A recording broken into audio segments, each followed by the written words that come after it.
का दृष्टि भी वहां पे स्थिर है, सांस भी जो है पूरा उसका सरल है और पूरा ध्यान केवल उसमें था। इसी प्रकार यदि आत्म तत्व को जानना है, अपने आत्मा में मन को एकाग्र करके और करने के लिए वैराग्य और अभ्यास की भी आवश्यकता है। ये सब मैं उससे सीखा और इसी से क्या हुआ, कह रहे हैं तत्वेन बुद्धेन रजस्तम, क्या है, रजोगुण तमोगुण चला जाता है। रजोगुण मतलब जो धूल है या फिर जो है जो कर्म रेणु सनई सनई मुंचती कर्म रेणु, कर्म का जो धूल है, जो कण है, रजोगुण से उत्पन्न होता है। तो कर्म रेणु, कर्म के जो रेणु है धूल, वो धीरे धीरे चला जाता है। जो आसक्ति है धीरे धीरे चली जाती है और फिर मन नियंत्रण में आ जाता है।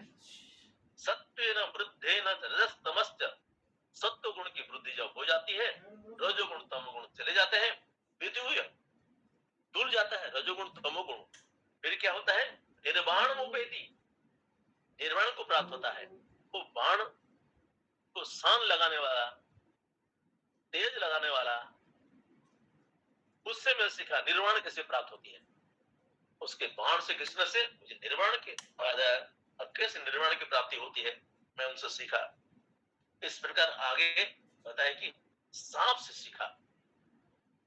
एकचर्या निकेतः स्यात् अप्रमत्त गुहाशयः अलक्षण अलक्ष्यमाण आचरैः मुनिरेको अल्पभाषणः गुरुरम्भो अति दुःखाय विफलाच्चाग्रुवात्मनः सर्प परकृतं विस्म भविष्य सुखमेधते।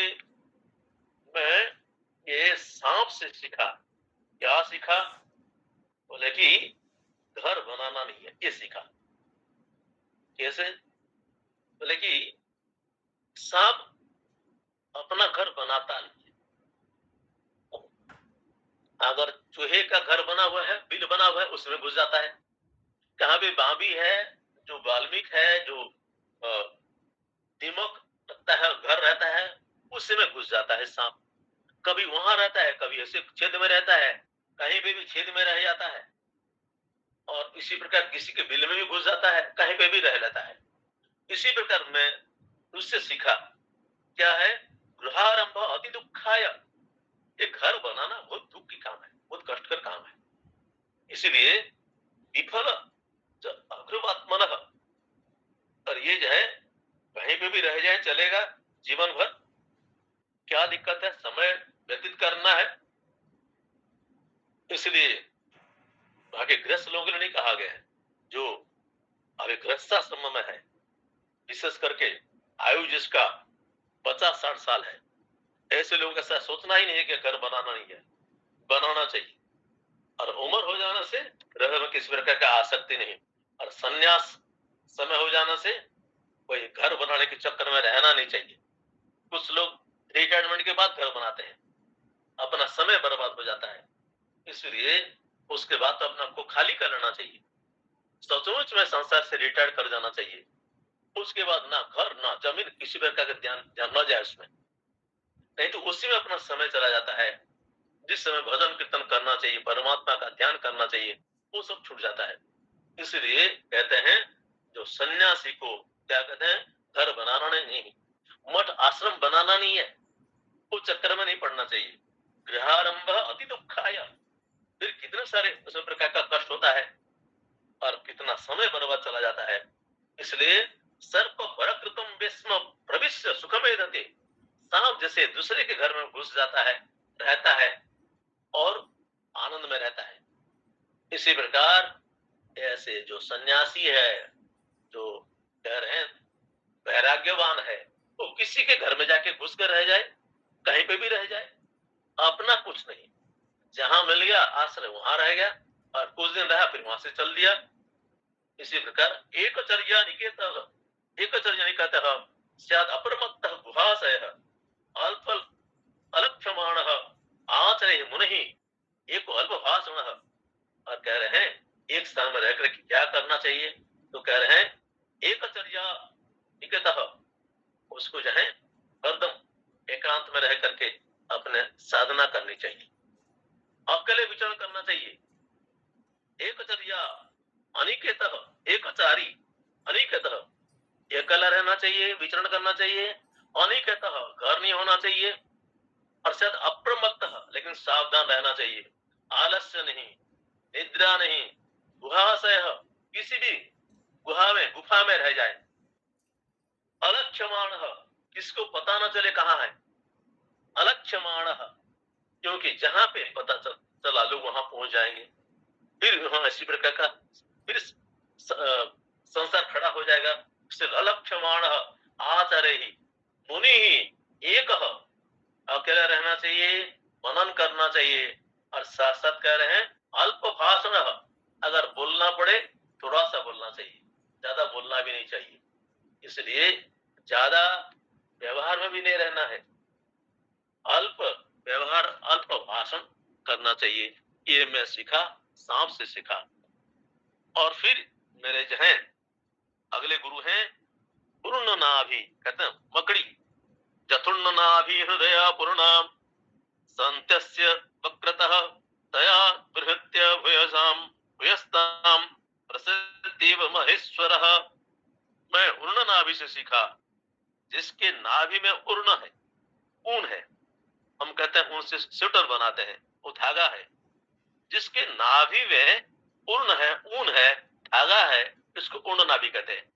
वो क्या करती है, अपने पेट से अपने अंदर से वो धागा निकालती है और उसी से अपना घर बना लेती है, उसी में स्थित रहती है, फिर उसको निगल भी जाती है और फिर एकाकार हो जाती है। इसी प्रकार परमात्मा अपने से इस संपूर्ण जगत की रचना किए है और जगत परमात्मा की रचना है, और फिर परमात्मा प्रलय काल में सब इसको अपने अंदर में ले जाते हैं, और अंततः सिद्धांत यही है, परमात्मा ही है, जो कुछ निकला है परमात्मा से निकला है, और जो कुछ है परमात्मा से है, पहले परमात्मा में था और बाद में परमात्मा में चला जाएगा, इसलिए केवल एक परमात्मा ही है। ये मैं सीखा। एको नारायणो देवः पूर्व सृष्टम समाया सहृत काल काल कलाया कल्पांत हृदयमीश्वरः। एक नारायण देवः पूर्व सृष्टम समाया, एक नारायण भगवान ही, आदि नारायण भगवान, निर्गुण निराकार भगवान अपने ही माया से इस सृष्टि की रचना किए और संगृत काल कलया, कल्पांत, और कल्पांत में सबको अपने अंदर में समट लेते हैं।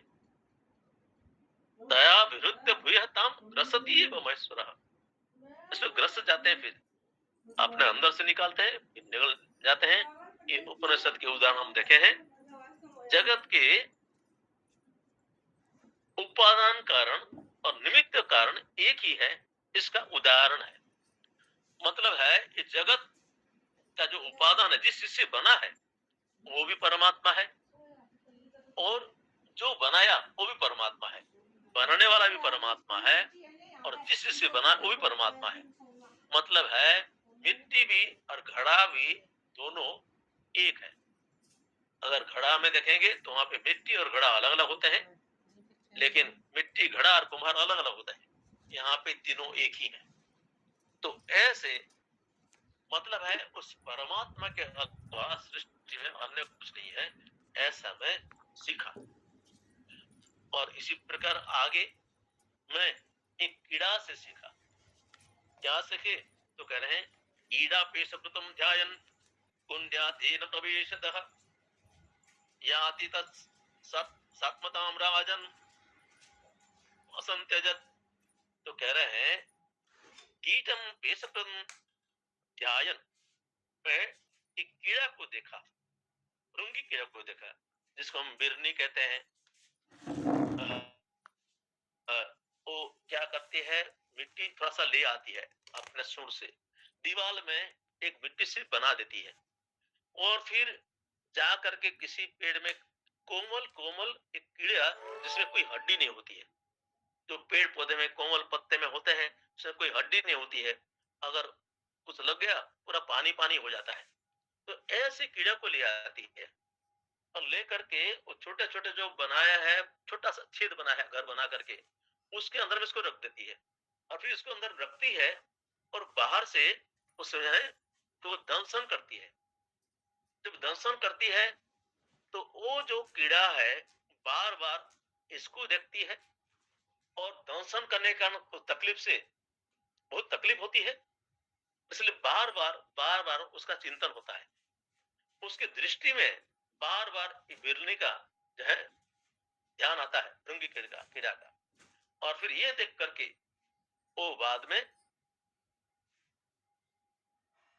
उसके जैसा ही रूप धारण कर लेती है। वो जैसा है ऐसे ही रूप धारण कर लेती है। बार बार जिसका चिंतन करते हैं फिर इसको ऐसे ही हो जाते हैं। ये मैं उनसे सीखा। मतलब है जिसका हम चिंतन करते हैं ऐसे ही बाद में हो जाते हैं।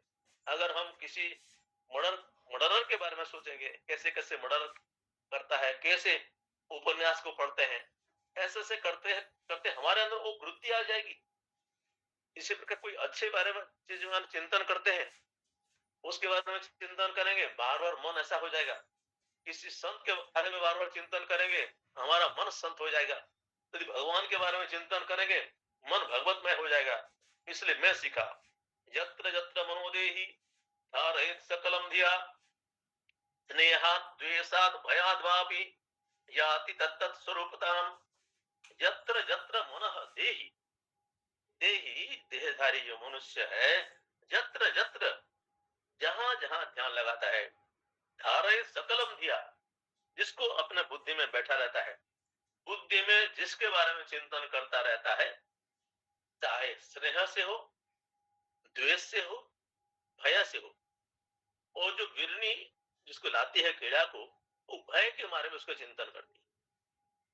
कंस भय से भगवान का चिंतन करता था, शिशुपाल द्वेष से, और माता यशोदा स्नेह से, गोपियां स्नेह से। तो यहाँ पे कह रहे हैं स्नेहात द्वेषात भयात बापी, चाहे प्रेम से हो, चाहे द्वेष से हो, कि चाहे भय से हो, जिसका बार बार चिंतन होता है वो चीज वो उसी रूप को धारण कर लेता है।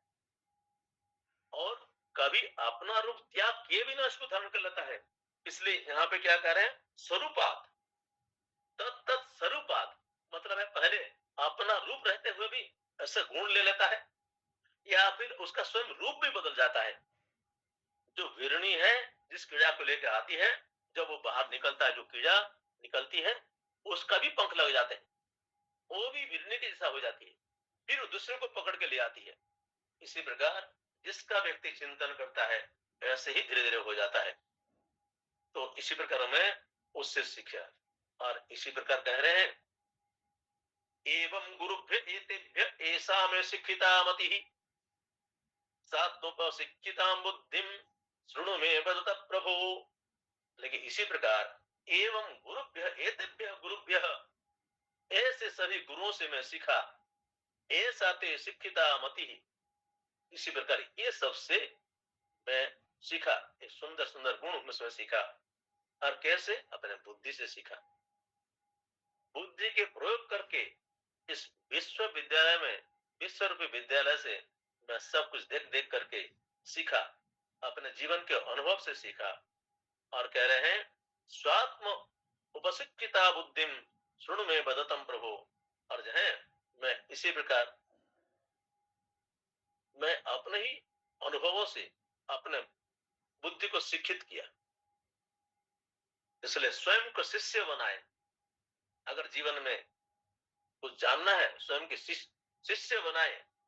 गुरु ज्ञान देने के बाद भी वो गुरु ज्ञान को महिमा, जो जो भारी ज्ञान है, अपने बुद्धि में आने के बाद अपने मन को सिखाए और मन से आचरण करवाए, शरीर से आचरण करवाए, तो फिर ज्ञान पचा पाएंगे।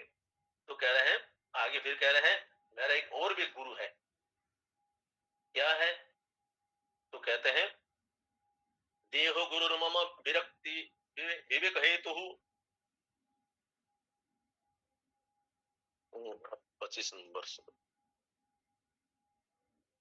देहो गुरु मम विरक्ति विवेक हेतु विभ्रत्स्म सत्व निधनम सतदार्यो उदगम तत्वान्यायन विनुसामि यथा तथापि पारय्यम अत्यवासित विचराम्य असंगः।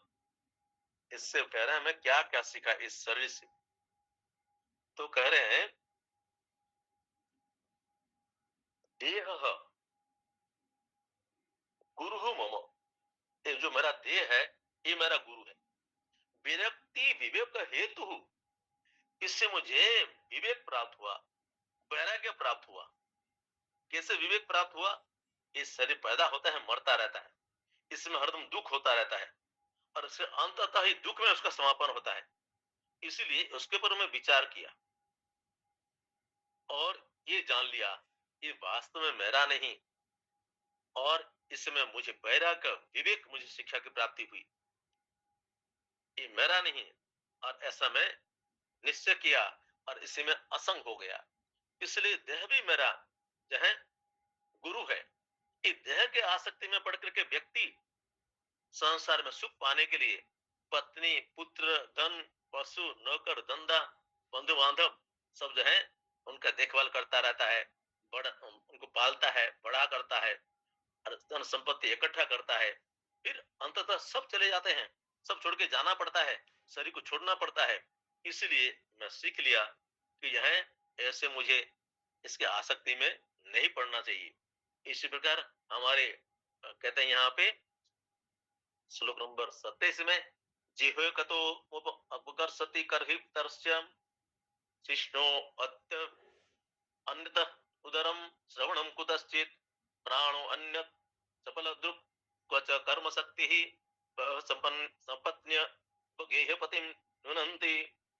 कह रहे ये घर परिवार में कभी बच्चा अपने काम के लिए खींचता है, कभी बेटी, कभी पत्नी, सब खींचते रहते हैं। और इसी प्रकार कह रहे हैं मेरे स्वयं के इंद्रियां, कभी आंख रूप के पीछे खींचता है, कभी जीवा रस के पीछे खींचता है। इसी प्रकार सब अलग अलग खींचते रहते हैं और मनुष्य का जीवन भी जो है उसमें शांति नहीं मिलता है। इसलिए इससे मैं सीखा कि जो है इस सब के पीछे पड़ना नहीं चाहिए और अपने उससे बचाना चाहिए। इसी प्रकार इससे मैं सीखा। फिर कहते हैं लब्ध्वा सुदर्लभम इदम बहु संभावन्ते मानुषमर्थम अनित्यमपीह धीरः तरुणम यतेतन पतित अनुमृत्य यावशेषाय विषय खलु सर्वतः स्यात्। तो कह रहे हैं ये जो मनुष्य जन्म है, लब्धा सुदुर्लभम इदम बहु संभवान्ते, ये बहु जन्म के बाद मनुष्य जन्म मिला है। 84 लाख जोनियों में एक जोनी है। कितना चक्कर काटते काटते मनुष्य जोनी मिलता है। पहला तो है इतने सारे जोनियों में एक जोनी है मिलता है, और उसमें भी मनुष्य जन्म से जो मां के गर्भ में आना बहुत कठिन काम है।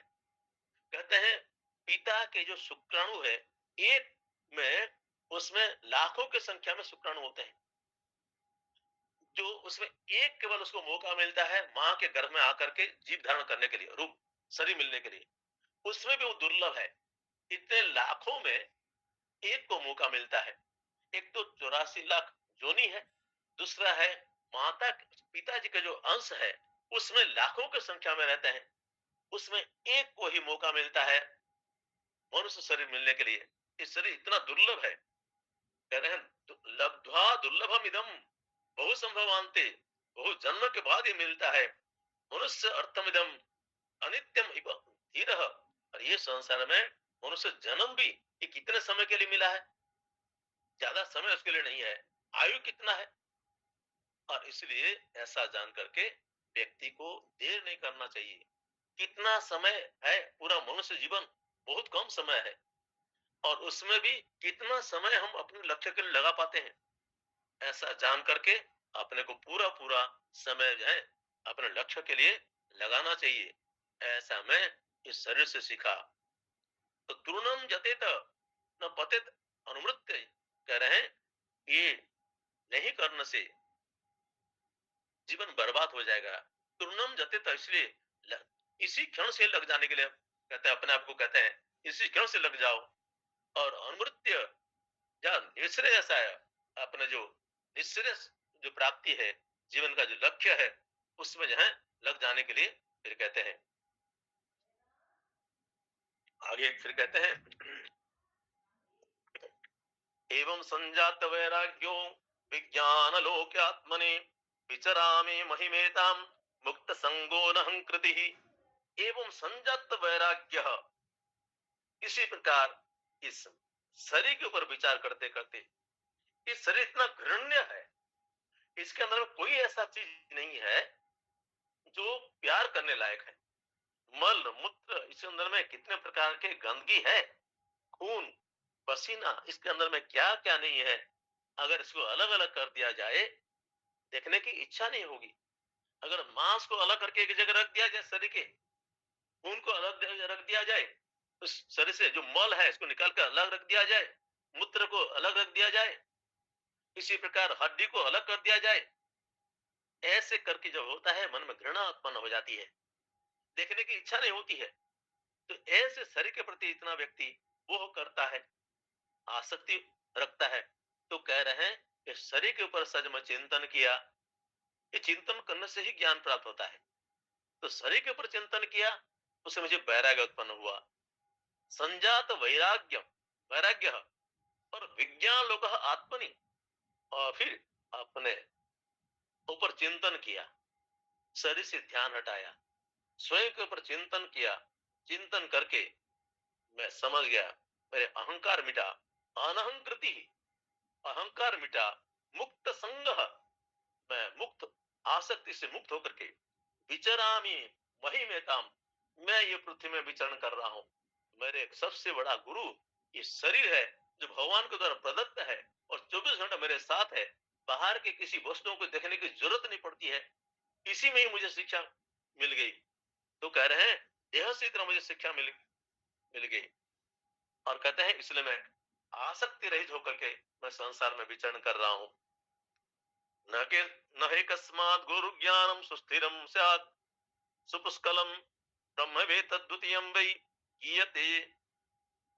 बहुधर्षि भी, बहुधर्षि भी, बड़े बड़े ऋषि लोग इसका गायन करते हैं। कहते हैं ये जो ज्ञान है, न ही एकस्मात् गुरु ज्ञान सुस्थिरम, एक बार चिंतन कर लेने से, एक बार पढ़ लेने से, शास्त्रों का श्रवण कर लेने से ये ज्ञान स्थिर नहीं हो जाता।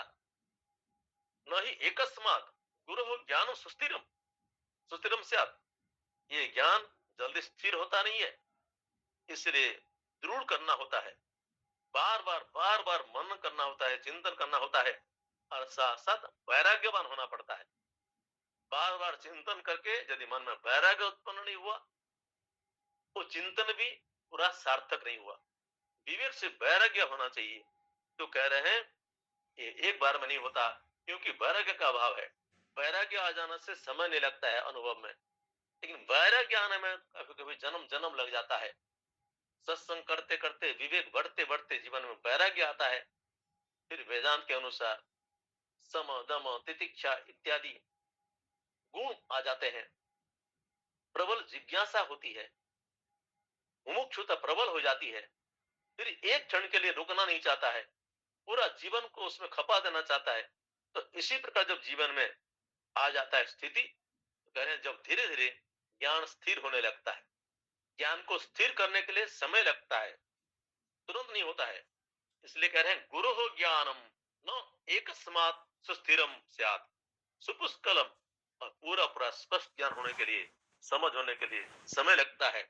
इस ज्ञान को ब्रह्म व एतत् अद्वितीयम वै, जो ऋषि लोग, बहुधा ऋषि भी, ऋषि लोग जो गायन करते हैं, जो गाये हैं, क्या ब्रह्म एव इदम सर्वम अद्वितीयम, एकम एव अद्वितीयम ब्रह्म, न यह नानास्ति किंचन, जो उपनिषद में कहा गया है, ये ज्ञान को दृढ़ होने में समय लगता है। बार बार गुरु के सेवा करते हुए, गुरु से जिज्ञासा करते हुए, विवेक वैराग्य के साथ सेवा करते हुए, जब बार बार श्रवण करता है, मनन करता है, तब विवेक जगता है। बार बार श्रवण से, मनों से विवेक जगता है। विवेक जगता है तो वैराग्य उत्पन्न होता है। वैराग्य उत्पन्न होता है तो जीवन में फिर जो है सम दम इत्यादि सब बढ़ जाते हैं, सहन शक्ति बढ़ जाती है, मोक्ष बढ़ जाती है, मन को टिकाने की सामर्थ्य जो है आ जाता है। इसी प्रकार विवेक वैराग्य के बाद फिर सम दम तितिक्षा इत्यादि आ जाते हैं, और फिर मुमुक्षुता प्रबल हो जाती है। फिर गुरु के ज्ञान से समय नहीं लगता है, केवल अभ्यास की आवश्यकता पड़ती है और फिर अन्य किसी की आवश्यकता नहीं पड़ती है। जीवन में वैराग्य नहीं आता है, इसलिए सब कठिन लगते हैं। सब पढ़ करके भी अनुभव में नहीं आता है। ऐसे ही जन्म जन्म बीत जाता है, अनुभव में नहीं आता है। किताब पढ़ते पढ़ते जन्म जन्म बीत जाएगा, अनुभव में नहीं आएगा। इसलिए विवेक के साथ वैराग्य उत्पन्न होता है, तब ये सब धीरे धीरे होते हैं। इसलिए कह रहे हैं, मैं इस शरीर के ऊपर चिंतन करते करते मेरे अंदर वैराग्य उत्पन्न हुआ और वैराग्य के कारण बार बार मैं चिंतन किया, मुझे मैं ब्रह्म के अलावा कुछ नहीं हूँ, कि संपूर्ण सृष्टि ही ब्रह्म ही है। ब्रह्म एवं एतद अद्वितीय, ब्रह्म अद्वितीय है, इससे भिन्न और कुछ नहीं है। ऐसे अनुभव में आया। इसी प्रकार कहते हैं, आगे भगवान कहते हैं, इत्युक्ता आमंत्र्य गंभीरधिः वंदित व्यक्तितो प्रज्ञः जो प्रीतो यथागतम। इसी प्रकार भगवान कह रहे हैं, वो दत्तात्रेय भगवान इसी प्रकार इनको ज्ञान दिए, उपदेश दिए। उसके बाद वंदित अभ्यर्थित राज्ञा, और राजा जदु उनके बहुत आदर सत्कार किए, उनको वंदना की, उनके परिक्रमा की, और यजो प्रीत यथागतम, और जैसे ही आते फिर ऐसे ही चल पड़े। ऐसे संत लोग होते हैं, फिर रुकते नहीं, बस चल लेते हैं। इसी प्रकार अवधूत श्रुत्वा पूर्वेशाम न स पूर्वजः सर्वसंग विनिर्मुक्तः समचित्तो बहुवः। ओ दत्तात्रेय भगवान चल दिए, राजा जदु भी क्या किए, अवधूत वचः श्रुत्वा, और ये दत्तात्रेय भगवान अवधूत का वचन को सुन करके पूर्वेशाम च न पूर्वजः, कह रहे हैं भगवान कृष्ण हमारे पूर्वजों के पूर्वज है। ये पूर्वेशाम च पूर्वजः, हमारे पूर्वज है, जिसके नाम पे यादव हुआ, यदु वंश हुआ हमारा, वो हमारे सर्वसंग विनिर्मुक्त, हर प्रकार के आसक्ति से मुक्त हो गए। ऐसा चिंतन करके, ऐसे दत्तात्रेय भगवान के सत्संग प्राप्त करके, उनके अंदर में भी विवेक उत्पन्न हुआ, वैराग्य उत्पन्न हुआ, सर संपत्ति उत्पन्न हुई, मोक्षता उत्पन्न हुई, और सभी गुण आ जाए उनके अंदर में, वो भी उनका चित्त जो है स्थिर हो गया परमात्मा तत्व में, और इसका उनका भी उनको मुक्ति प्राप्त हुई। श्रीमद्भागवते महापुराणे परमहंस संहितायां एकादश स्कंदे नवमोऽध्यायः। ओम सर्वे भवन्तु सुखिनः, सर्वे सन्तु निरामयाः, सर्वे भद्राणि पश्यन्तु, मा कश्चित् दुःखभाग् भवेत्। असतो मा सद्गमय, तमसो मा ज्योतिर्गमय, मृत्युर्मा मृतङ्गमय। ओम पूर्णमदः पूर्णमिदं पूर्णात् पूर्णमुदच्यते, पूर्णस्य पूर्णमादाय पूर्णमेवावशिष्यते। ओम शांति शांति शांति। हरि ओम। श्री गुरुभ्यो नमः। हरि ओम। आभा मिश्र जी करेगी प्ले प्रतिज्ञा। आभा मिश्र जी, ये प्रार्थना मेरे पास नहीं है, इसलिए मैं नहीं पढ़ता हूँ। अभी डिस्प्ले कर देंगे सुशील जी। जी, तो हम सीख लेंगे, फिर हम करेंगे। अच्छा ठीक, मैं किसी को भी बोल देता हूँ करने के लिए। हाँ ठीक जी, ठीक ठीक। मैं करूँ स्वामी जी? हाँ, आज राव माँ जुड़िए, राव माँ करो। हरिओम स्वामी जी। हाँ करो। हरिओम। हरिओम। चिन्मय मिशन प्रतिज्ञा। हमारी स्थिति है एक परिवार के समान, प्रेम और सम्मान से परस्पर आबद्ध। हम सेवारत है एक सेना के समान, साहसी और अनुशासित, कटिबद्ध है संघर्ष करने को निम्न वृत्तियों और तोते आदर्शों के विरुद्ध, जिनका जाल है हमारे अंदर और बाहर सरल। हम जीते हैं ईमानदारी से, त्याग और सेवा का उच्च जीवन, उत्पन्न करते हैं उद्भोग से अधिक, लेते हैं जितना देते हैं कहीं अधिक। हम बने हैं आकांक्षी प्रभु की कृपा के, जो चलावे हमें गुण साहस और ज्ञान के समाज पर। आपकी कृपा और आशीष है प्रभु, हमारे माध्यम से वह विश्व में चारों ओर। हमारा विश्वास है कि स्वदेश सेवा ही परमेश्वर की सेवा है और जनता की भक्ति ही परमात्मा की भक्ति है। हम समझते हैं अपना दायित्व, तो योग्यता और साहसी के हम पूरा करें उसे। वो तत्सत हमारा अध्याय है। अधिक अधिकाधिक लोगों को अधिकाधिक समय के लिए अधिकाधिक खुशी प्रदान करें करना है। ओम तत्सत। हरिओम स्वामी जी प्रणाम। हरिओम। ओम हरि ओम, सबको हरि ओम। स्वामी जी प्रणाम। हरिओम। हरिओम प्रणाम। हरिओम स्वामी जी प्रणाम। हरिओम। हरिओम स्वामी जी। हरिओम प्रणाम। हरिओम स्वामी एकादशी कब है? नमस्कार। हरिओम। स्वामी जी एकादशी शुरू हो गया आज।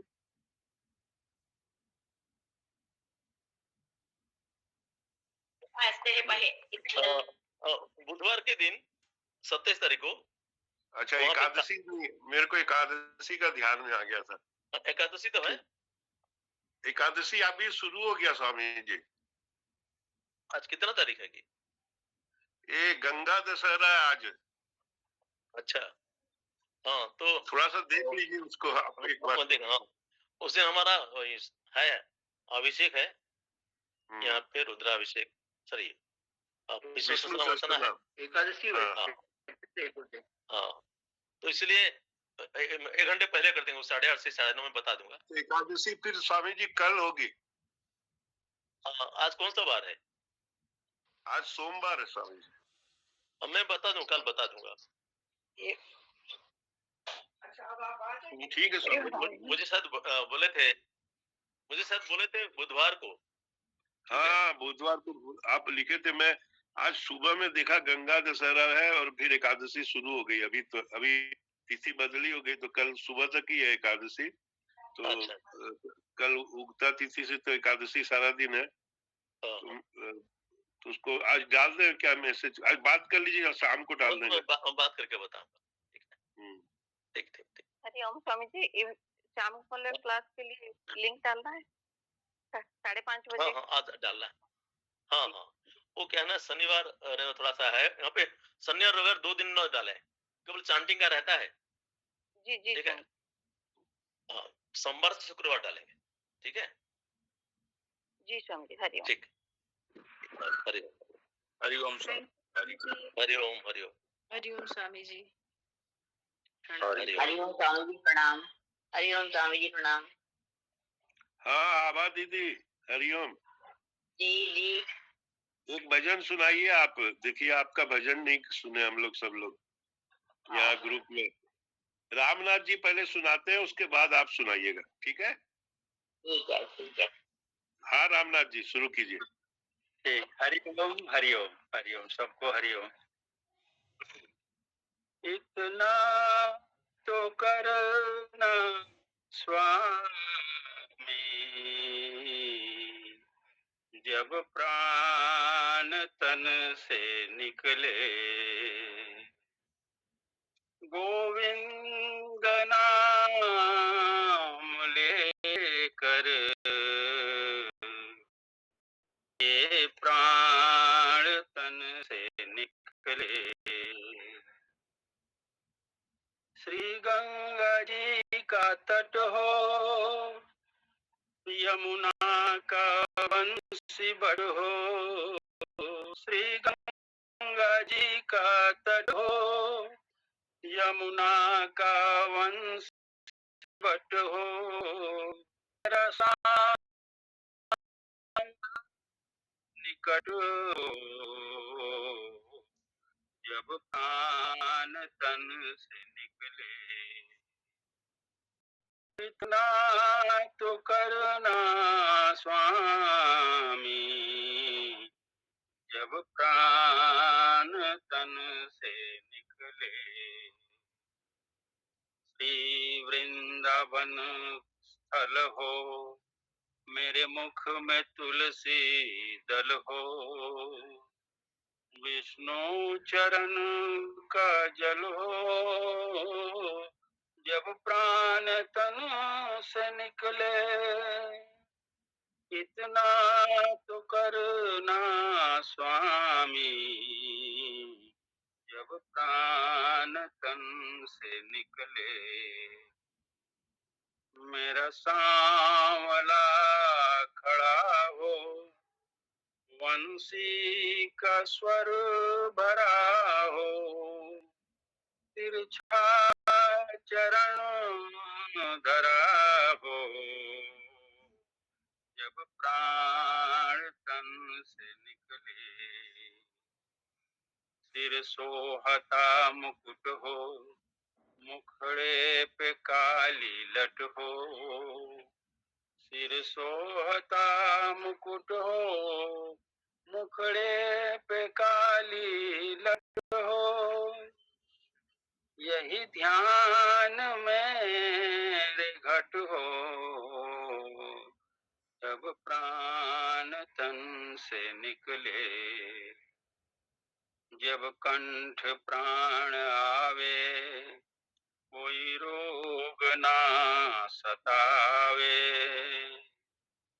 जम दर्श ना दिखावे, जब प्राण तन से निकले, इतना तो करना स्वामी, जब प्राण तन से निकले, गोविंद नाम लेकर ये प्राण तन से निकले,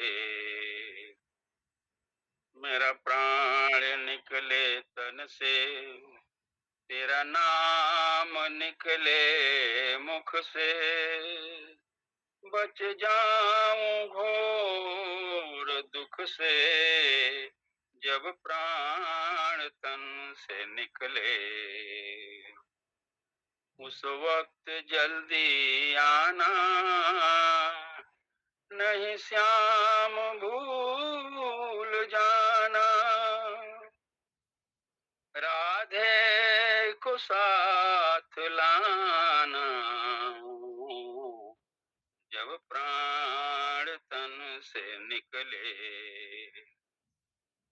इतना तो करना स्वामी, जब प्राण तन से निकले, श्री गंगा जी का तट हो, यमुना का बंसी बट हो, मेरा सांवला निकट हो,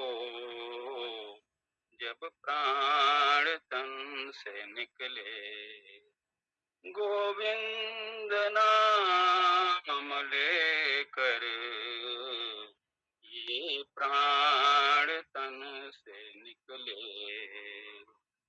हरि ओम, हरि ओम। हरिओम।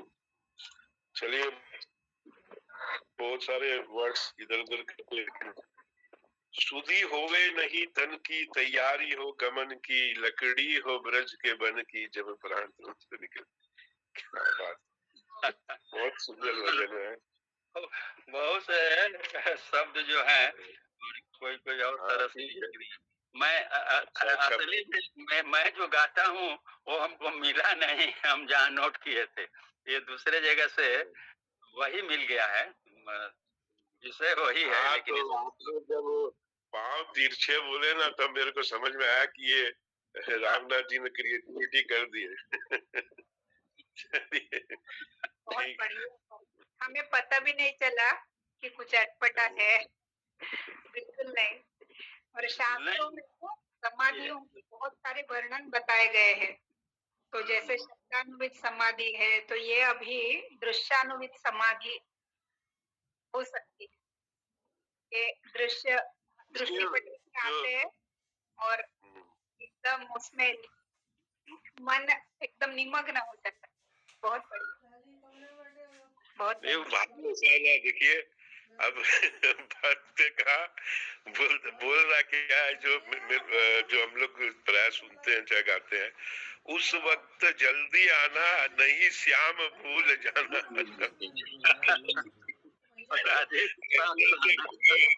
भक्त के की क्या बताया जाए। हाँ, आभा दीदी, देखिए हम लोग के बहुत आभा दीदी का हम लोग 3-4 साल से भजन सुन रहे हैं, और आप लोग भी सुनिए। बहुत इनका एक भजन हम लोग के निर्मला दीदी भी कभी कभी सुनाती हैं।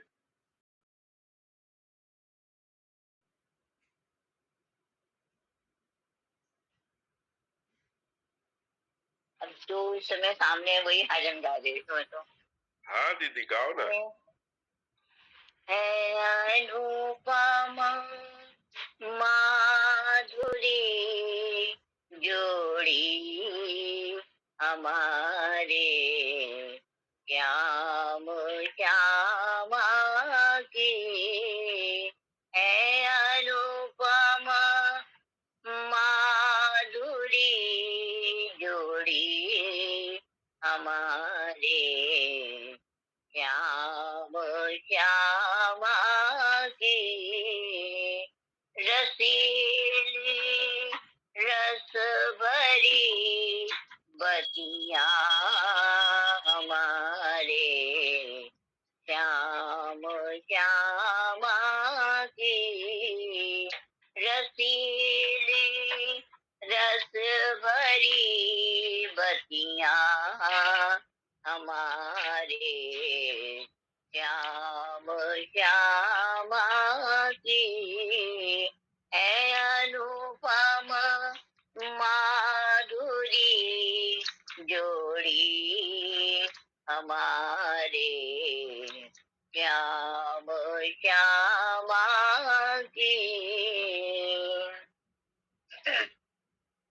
कटीली भौदा बाकी सुघड़ सूरत अजब बतिया कटीली भौदा बाकी सुघड़ सूरत अजब बतिया लटक गर्दन की मन बसिया लटक गर्दन की मन बसिया हमारे श्याम श्यामा की है अनुपम माधुरी जोड़ी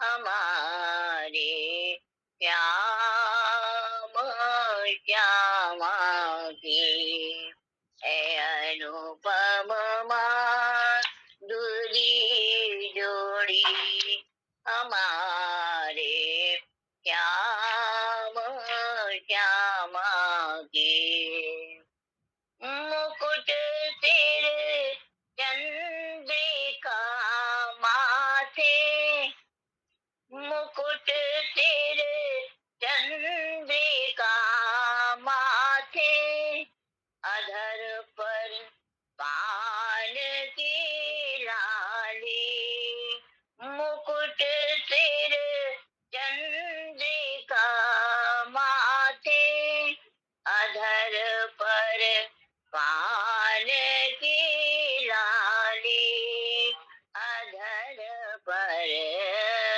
पान की लाली अहो कैसी बनी शोभा अहो कैसी बनी शोभा हमारे श्याम श्यामा की है अनुपम माधुरी जोड़ी हमारे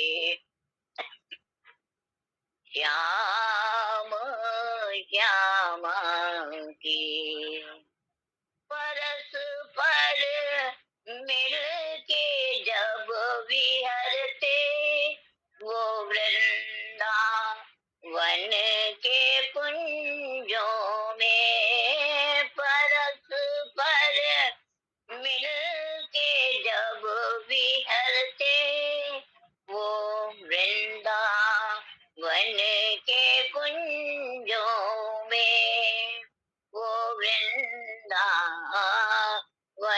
के कुंजों में नहीं बरनत बने शोभा नहीं बरनत बने शोभा हमारे श्याम श्यामा की है अनुपम दूरी जोड़ी हमारे श्याम श्यामा की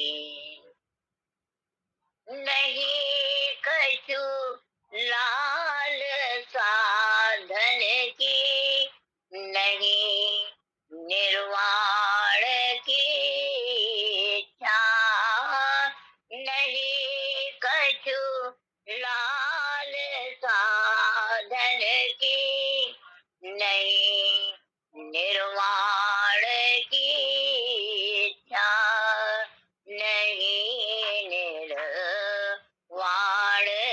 की इच्छा मिले बस चरणों की सेवा मिले बस चरणों की सेवा हमारे श्याम श्यामा की है अनुपम माधुरी जोड़ी हमारे श्याम श्यामा की है अनुपम माधुरी जोड़ी हमारे श्याम श्यामा की रसीली रस भरी बतियां हमारे